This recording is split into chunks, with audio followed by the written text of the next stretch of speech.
Écoutez, désolé, a priori il y a eu un problème technique. J'espère que cette fois-ci vous nous recevez. Donc j'espère que vous aviez passé une bonne semaine malgré les intempéries et un bon week-end. Vous voyez, aujourd'hui à Paris il fait beau. Alors je vous parlerai évidemment de la réunion d'Angers de la semaine dernière, de cette forte mobilisation, du dîner qu'organise Emmanuel Macron demain sur la question de la fin de vie, de ma rencontre avec Jean-François Delfraissy, le président du CCNE, et de la mobilisation qu'on doit avoir dans le cadre du débat sur les lois bioéthiques. Et aujourd'hui, un livre du jour, L'hôpital Allô quoi de Claude Chopin. On se retrouve dans 2 secondes.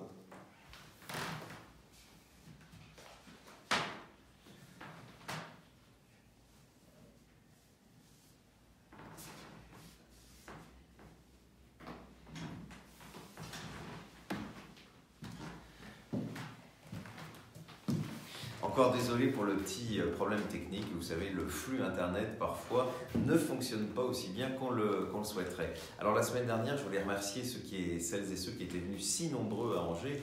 On avait pris l'amphi de la faculté de droit d'Angers. J'avoue que je me disais qu'on aurait bien du mal à le remplir. Eh bien, vous étiez extrêmement nombreux dans ce département et je vous remercie. À la fois un mélange d'adhérents de la DMD qui s'étaient mobilisés, mais aussi beaucoup de jeunes de la faculté de droit qui étaient là pour échanger autour de la question de la fin de vie. Encore une preuve, comme on le voit dans toutes les réunions qui sont organisées, dans toutes les délégations, de la mobilisation intense qu'il y a autour de cette question et de votre volonté, à vous toutes et à vous tous, de parler de cette question de la fin de vie. Alors la mobilisation va continuer. Demain, je fais partie de la quinzaine de personnalités qui est invitée à dîner avec le président de la République pour parler de la fin de vie. Alors évidemment, il y aura autour de cette table des gens qui partagent des avis totalement différents, mais je pense que c'est important. Je rappelle quand même que sous le précédent quinquennat, on n'a pas connu ce style de dîner autour de la fin de vie. Donc eh bien, je pense que c'est important que le chef de l'État essaye d'entendre un peu tous les points de vue, et j'espère qu'il entendra particulièrement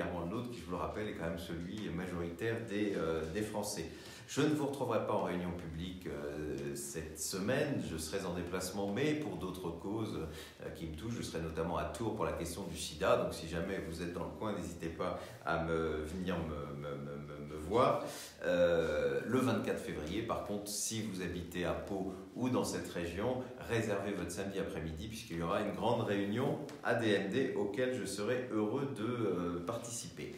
Alors je vous disais la semaine dernière que je devais rencontrer le président du CCNE, du Conseil consultatif national d'éthique, Jean-François Delfraissy, ce qui s'est fait mardi dernier. Ça a été évidemment l'occasion d'échanger sur le point de vue bien sûr que porte la DMD, qui sera entendu dans le cadre des consultations que va faire le CCNE, et nous avons d'ailleurs dès à présent envoyé un texte de 4 pages qui résume à la position que nous avons sur la question de la fin de vie en France. Mais ça a été l'occasion de débattre évidemment sur les moyens que notre association avait de se faire entendre dans ce débat, et je voulais vous les rappeler parce que c'est vraiment un moment très très important pour nous tous, c'est un moment très important pour tous les Français.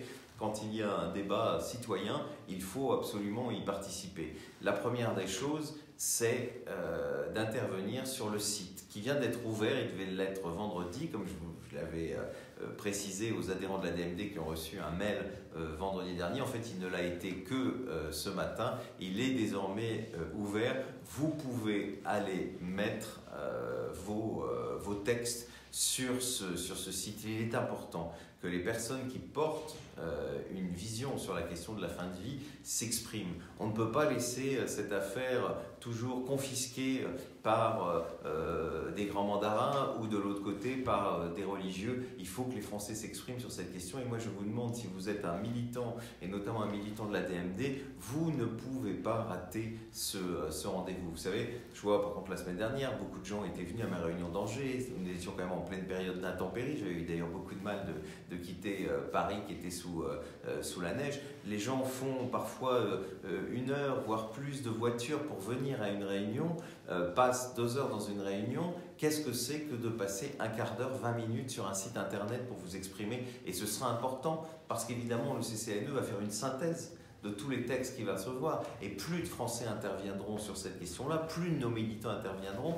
plus notre point de vue aura de chance de ressortir de cette grande consultation citoyenne. Donc vraiment, nous avons en plus un temps plus limité que ce que j'imaginais, puisqu'en fait, ça va être à peu près jusqu'à la fin du mois d'avril, le début du mois de mai. Donc nous avons en gros 2 mois et demi pour nous exprimer sur ce site. Ne ratons pas cette chance. J'en parlerai, je crois, toutes les semaines jusqu'à la fin du mois d'avril. Je compte vraiment sur vous. Je vous rappelle aussi que dans certaines régions, des réunions seront organisées dans le cadre de ce débat bioéthique sur la fin de vie. Vos délégués vous en avertiront parce que toutes les régions n'auront pas forcément des réunions. Parce que vous savez, comme vous savez, il y a 9 thèmes, je crois, dans le cadre de la révision des lois bioéthiques. Donc c'est un peu partagé sur tout le territoire national et bien sûr dans les territoires d'outre-mer.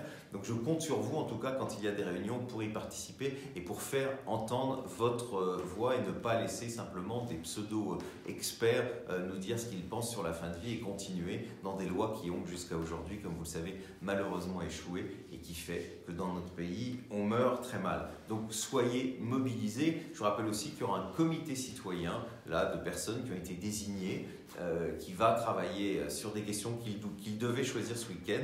Je ne sais pas s'ils ont choisi la fin de vie, nous le saurons certainement très rapidement. En tout cas, on est dans un moment important. Je vous rappelle, le Conseil économique, social, environnemental travaille sur la question. Le CCNE est lancé. Un certain nombre de parlementaires ont des initiatives. Le Conseil d'État va travailler sur la question. D'ailleurs, je serai aussi, au nom de la DMD, auditionné prochainement. Vous voyez, de partout.